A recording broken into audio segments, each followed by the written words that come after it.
Gulf oil lubricants का। हमारे साथ जुड़ चुके हैं इस कंपनी के एमडी और सीईओ रवि चावला जी हमारे साथ जुड़ चुके हैं। उनके पास जाओ उसके पहले एक बार मैं आपको इस कंपनी के नतीजे बता देता हूं। रेवेन्यूज अगर आप देखेंगे तो 25% के आसपास की बढ़ोतरी हुई है।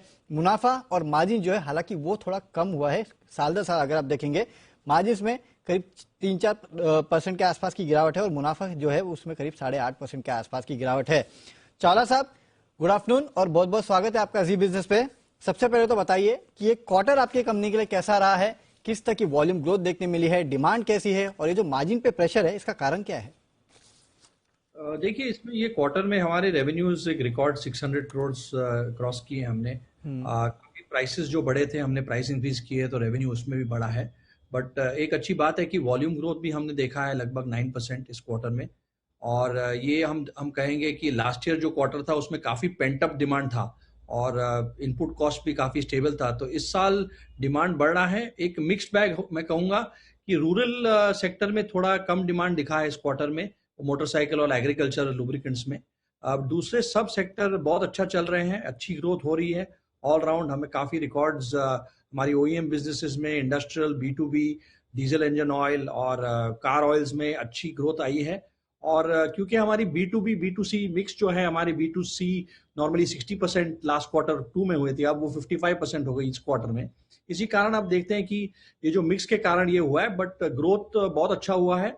और ये दो एग्री और मोटरसाइकिल ऑयल अगर पिकअप हो रहा है जैसे दिख रहा है, और रूरल अभी कोविड के हम बाहर आ रहे हैं इस फेज में, तो ग्रोथ प्रोस्पेक्ट्स बहुत अच्छे हैं और रेवेन्यू और वॉल्यूम ग्रोथ भी अच्छा हो रहा है। मैं एक और चीज कहना चाहूंगा कि इंडस्ट्री में हमको लग रहा है कि मार्केट -5 -6% पे चल रहा है इंडस्ट्री में, बट हमने इस क्वार्टर 3 में 9% ग्रोथ किया और YTD भी हमारा 20% वॉल्यूम ग्रोथ हुआ है। तो मार्केट शेयर में अच्छा गेन हुआ है हमारे सब सेगमेंट्स में। ओके, तो आपकी ग्रोथ अच्छी रही है, मार्केट शेयर में गेन हुआ है, जैसे कि आपने कहा कि इंडस्ट्री लीडिंग ग्रोथ जो है आपकी कंपनी ने डिलीवर की है। सर ये तो अच्छा है, लेकिन ये मार्जिन्स में इतना डिक्लाइन, क्योंकि मुझे याद है आपने लास्ट दिसंबर यानी कि दिसंबर 2020 से लगातार प्राइस हाइक लेना शुरू किया था और मेरे ख्याल से 4-5 प्राइस हाइक आप ले चुके थे। क्या ये प्राइस हाइक इनफ नहीं थी और क्या पिछले क्वार्टर में आप प्राइस हाइक नहीं ले पाए? इस मार्जिन को डिफेंड क्यों नहीं कर पाया? प्राइसिंग ठीक हुई है, बट जो मिक्स आ रहा है ना डिमांड का, जैसे अभी मैंने बताया मोटरसाइकिल एक सेगमेंट है, एग्रीकल्चर, ये सेल इतना बड़ा नहीं है, तो इसकी जो मिक्स के कारण है ये प्राइसेस अभी नहीं आ रहे हैं, ये मार्जिन नहीं आ रहा है और प्राइस इंक्रीज वगैरह सब हो गए हैं। तो अभी जैसे बेस ऑयल स्टडी हुआ था, थोड़ा बड़ा है, अब थोड़ा कम हुआ है कुछ ग्रेड में, तो ये स्टेबिलिटी रहेगी तो फिर मार्जिन बैक हमारा जो 14-16% है उस लेवल में आ जाएगा। ओके, तो सर अगर मैं सही समझूं तो क्या मार्जिन्स यहाँ पे बॉटम आउट हो चुके हैं और यहाँ से जो होगा वो बढ़ोतरी होगी, if I am not wrong? देखिए, हमारी जो मेन इंग्रेडिएंट्स है बेस ऑयल, और काफी दूसरे कमोडिटीज में भी प्लास्टिक वगैरह में इन्फ्लेशन हुआ है, आपको पता है। तो बेस ऑयल अब जो स्टडी हो गया था वो कुछ ग्रेड्स में थोड़ा कम हुआ था, फिर कुछ ग्रेड्स में बढ़ रहे हैं, तो ये स्टडी कहूंगा मैं। और अगर ये सिचुएशन रहती है और कॉम्पिटिटिव प्राइसिंग लेवल्स ठीक रहते हैं तो जरूर हम देखेंगे कि मार्जिन में इंक्रीज होगी। चलिए, तो उम्मीद करते हैं कि मार्जिन्स में आपके इंक्रीज हो। सर इसके साथ आज एक आपकी तरफ से प्रेस रिलीज आई कि आपने एक टेक पर्सपेक्ट सॉफ्टवेयर प्राइवेट लिमिटेड में करीब 26% के आसपास का हिस्सा खरीदा है। सर इस एक्विजिशन के बारे में अगर आप बता सके कि क्या है और कितने करोड़ में एक्विजिशन किया है? देखिए, ये हमारे पार्टनरशिप है जो हम एक स्ट्रेटेजिक इक्विटी इन्वेस्टमेंट कर रहे हैं 26%। इसमें देखिए, हमने कुछ लास्ट ईयर में हमने हमारे ग्लोबल लेवल पे और इंडिया लेवल पे इंदिरा रिन्यूएबल्स जो कार चार्जर्स बनाते हैं, यूके बेस्ड कंपनी में इन्वेस्टमेंट किया है। तो उसके कार चार्जर्स हम यहाँ अभी टेस्ट करके हमने सक्सेसफुली टेस्ट किया, अब कमर्शियल लॉन्च करेंगे। और ये एक मैं कहूँगा मूव हमारा है कि इलेक्ट्रीफाई जो ये कंपनी है, उनका ब्रांड इलेक्ट्रीफाई है, वो काफी अच्छा काम कर रहे हैं IoT based mobility platform software as a service में, ईवी मोबिलिटी में। और ये पार्टनरशिप जो हमने जो किया है अभी स्ट्रेटेजिक इन्वेस्टमेंट, इससे हम देखेंगे कैसे हमारे ब्रांड और डिस्ट्रीब्यूशन में हम ये सॉफ्टवेयर सर्विस और हमारे चार्जर भी जो हम इंदिरा चार्जर्स हैं हमारे, तो इसको हम कैसे साथ में लाएं। और बोर्ड ये भी सोच रहा है कि कैसे नए एरिया जो ईवी एरिया डेवलप हो रही है उसमें हम कैसे भाग ले। तो ये मैं कहूंगा ये सेकेंड मूव है हमारा, और इसमें हम चाहते हैं कि ये सब हमारा ब्रांड और डिस्ट्रीब्यूशन को कैसे हम मार्केट में इस ग्रोइंग ईवी मोबिलिटी एरिया में ग्रो कर सके। ओके सर, लेकिन आपने ये नहीं बताया कि इसमें निवेश कितना किया आपने 26% इक्विटी जो खरीदी है, क्योंकि मैं आपकी प्रेस सीरीज देख रहा था उसमें लिखा था कि कैश कंसीडरेशन में आपने ये खरीदा है, तो कितने में खरीदा है सर, अगर वो अमाउंट बता सकें?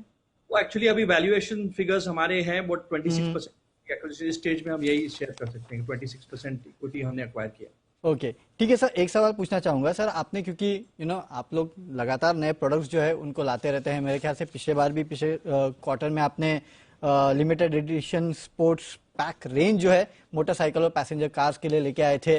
तो सर आपकी प्रोडक्ट लॉन्च पाइपलाइन क्या है, और ये तो लिमिटेड एडिशन था, इसको रिस्पॉन्स कैसा मिला और क्या इसको फर्दर आप एक्सटेंड करेंगे?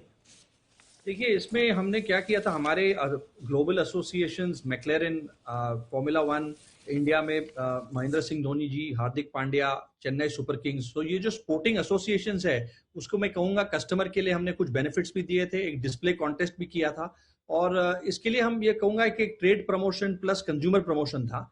और ये प्रोडक्ट तो वही है रेगुलर, उसको हमने एक स्पोर्ट्स पैक एडिशन के द्वारा हमने लॉन्च किया था, और उसका बहुत अच्छा रिस्पॉन्स आया है। दिसंबर में कुछ 6000 आउटलेट्स में हमारे डिस्प्लेज लगे, और सेल भी बढ़ा था मोटरसाइकिल का। और ये एक लिमिटेड एडिशन था, और लोग काफी कुछ जैसे स्पोर्ट्स में है तो वो उसको जब पैक के साथ हम प्रोडक्ट फीचर्स के बारे में बताते हैं तो अच्छा कम्युनिकेशन प्लेटफॉर्म हो जाता है। और हमारे पाइपलाइन में अभी आप देखेंगे कि definitely synthetic products, passenger car products, हम अब एक मैक्लेरन के साथ एक प्रोडक्ट ला रहे हैं, और एसयूवी प्रोडक्ट्स कार्स के लिए हमारे बढ़ेंगे और लाएंगे।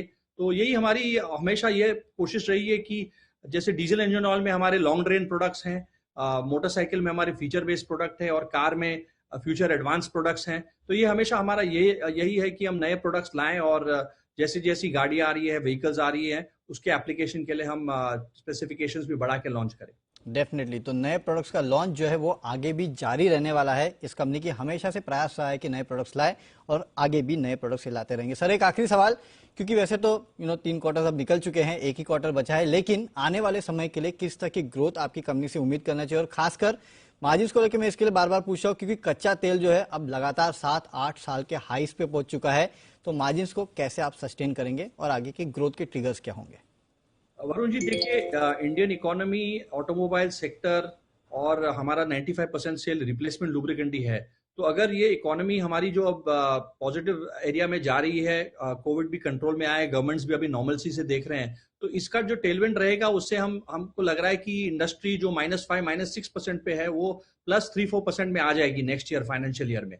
और उससे गल्फ जैसा हमेशा 2 या 3x ग्रोथ का हम उसको करते हैं, उसके लिए हमें लगता है कि ग्रोथ के इंडस्ट्री और लुब्रिकेंट प्लेयर्स जो अच्छा काम कर रहे हैं उनके लिए अच्छा ग्रोथ प्रोस्पेक्ट्स हैं। और मार्जिन जो आपने बताया, देखिए, बेस ऑयल हमारा बहुत बड़ा था, आप देखेंगे लास्ट 8 to 12 मंथ्स में काफी वृद्धि हुई थी, उसमें हमने प्राइस इंक्रीज देखे। तो इंडस्ट्री काफी डिसिप्लिन्ड है, वो प्राइस इंक्रीज या प्राइस जब कम होता है तो रेगुलर इंटरवेंशन होते हैं। तो हमें लगता है कि अगर अभी जैसे स्टडी हो गया है बेस ऑयल, कुछ ग्रेड्स बढ़ रहे हैं, तो अभी स्टडी रहेगा। और जैसे मैंने पहले बताया कि मार्जिन अगर कॉम्पिटिटिव इन्वायरमेंट सेम रहता है, प्राइसिंग अच्छी लेवल पे रहती है, तो मार्जिन बैंड हमारा 14 to 16% रहेगा, क्योंकि हम काफी वॉल्यूम ग्रोथ में भी इन्वेस्ट कर रहे हैं। तो उसमें भी हम काफी OEMs हैं, B2B बिजनेस है, B2C बिजनेस है, तो हमारा ऑलराउंड सेगमेंट वाइज अप्रोच रहता है। तो इस मार्जिन बैंड में हमें काफी कॉन्फिडेंट है, और ग्रोथ में भी हम देख रहे हैं कि ऑटोमोबाइल इंडस्ट्री, ओवरऑल इकोनॉमी, ये अच्छे टेलविंड है और हमको हेल्प करेंगे। डेफिनेटली, तो इंडस्ट्री को भी हेल्प करेंगे बहुत। डेफिनेटली, तो काफी सारे टेल विंड्स है जो कि ग्रोथ के लिए काम आएंगे, और मार्जिन जैसे कि मैंने कहा 14 से 16% के बीच में रह सकते हैं। चावला साहब, बहुत बहुत शुक्रिया आज जी बिजनेस के साथ जुड़ने के लिए और अपने सवालों का जवाब देने के लिए। बहुत बहुत शुक्रिया सर। चलिए, तो ये थे रवि चावला जी, MD and CEO gulf oil lubricants के, जिनसे हमने इस कंपनी के नतीजों पे बात की।